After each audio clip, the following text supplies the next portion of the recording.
Senhor presidente, o escândalo da denúncia de desvio de recursos públicos do metrô de São Paulo ressuscitaram um personagem de triste memória de nossa história, o Procurador-Geral da República do governo FHC, Geraldo Brindeiro, fartamente criticado por sua falta de apetite de colocar corruptos e corruptores na cadeia durante o período que permaneceu à frente daquele órgão nos anos 95 e 2002, de 626 inquéritos, quando o senhor Geraldo Brindeiro era procurador-geral, que recebeu, Brindeiro engavetou 242 e arquivou outros 217. Somente 60 denúncias foram aceitas. As acusações recaíram sobre 194 deputados, 33 senadores, 11 ministros e 4 sobre o próprio FHC.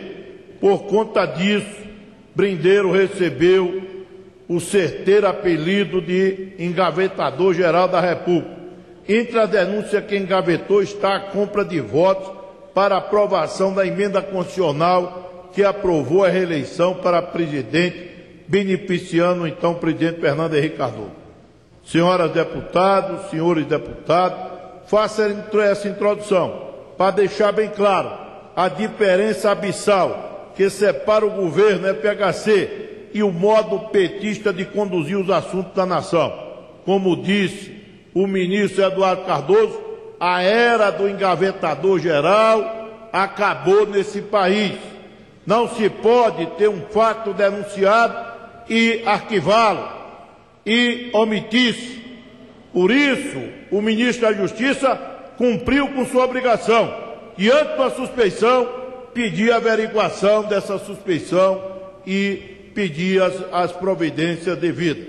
Em contraste, esse contraste é acentuado na forma que se acolher e apurar a denúncia contra o erário e a República.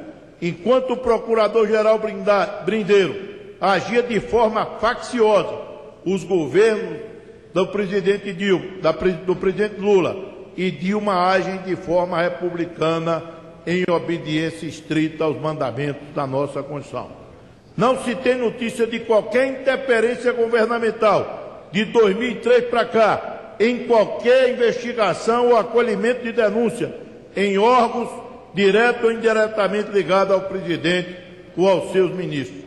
Um exemplo mais patente é da ação penal 470, que julgou e condenou injustamente diversos companheiros do Partido dos Trabalhadores, discordando contra o aumento dos métodos empregados e do conteúdo da sentença. Mas até os mais ferrenhos adversários reconhecem que não houve nenhum traço de interferência oficial para o livre desenrolar dessas ações.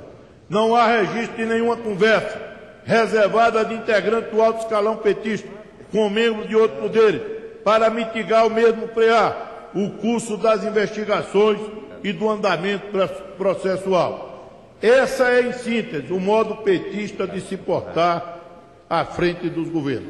Qualquer que seja a sua esfera, municipal, estadual ou federal. Não é à toa, os governos petistas em números absolutos e relativos são os que mais observam a lei de responsabilidade fiscal e os que menos têm administradores investigados e condenados por atos contra a administração pública. O próprio ministro da Justiça, José Eduardo Cardoso, reafirmou ontem a continuidade dessa atuação ao afirmar, em relação ao escândalo das propinas do metrô de São Paulo, a época do engavetador-geral da República já acabou e que não tem nada de disputa política a investigação da Polícia Federal envolvendo as graves denúncias sobre o grande esquema de propina na compra de equipamentos para o metrô de São Paulo. E acrescentou ainda, Sua Excelência, o ministro da Justiça, é meu dever ético e jurídico encaminhar à Polícia Federal e ao CAD qualquer denúncia que chegue para mim, não importa contra quem quer que seja. O ministro tem que pedir investigação, senão é prevaricação. Senhor presidente, ilustres cidadãos brasileiros, o ministro Cardoso é movido pelo senso de justiça, que sempre caracterizou, no caso de São Paulo, 3 pontos que são inquestionáveis. Senão, vejamos, O primeiro é que a multinacional Siemens confessou ter atuado em um cartel entre 1998 e 2008, com o objetivo de partilhar obras e elevar preços das concorrentes em São Paulo, gigantes como a Alstom, a Bombardier, a Cartier, a Mitsui, teriam integrado o esquema. O segundo é o da condenação na Suíça do ex-diretor da CPTM, acusado de lavar dinheiro de corrupção. Por fim, uma conta atribuída a Robson Marinho, que foi chefe da Casa Civil do governo tucano, foi bloqueado no mesmo país por suspeita de ter recebido propina.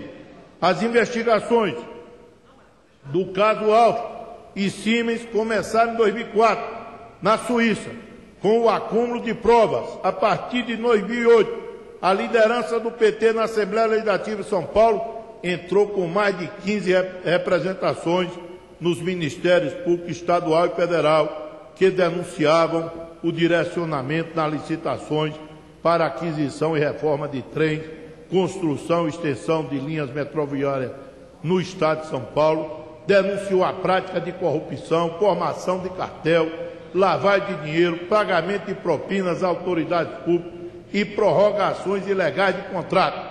O Ministério Público alemão condenou a Siemens e apontou o pagamento de propinas de 24,4 milhões para funcionários do alto escalão do governo do PSDB. Senhoras e senhores, ainda que tenha ocorrido manipulação política em torno do caso, é falacioso dizer, como fez o senador Aécio Neves, que tudo não passa de uma reedição do episódio dos aloprados, quando o petista foram preso com dinheiro que seria usado para comprar um dossiê contra a Serra.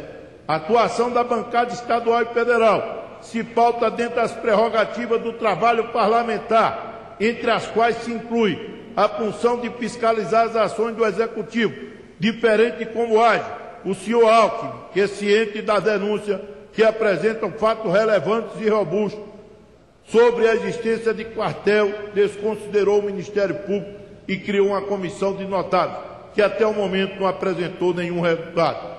Essa intolerância à apuração da verdade caracteriza o modus operandi do tucanato, bem diferente da maneira petista de se relacionar com a coisa pública.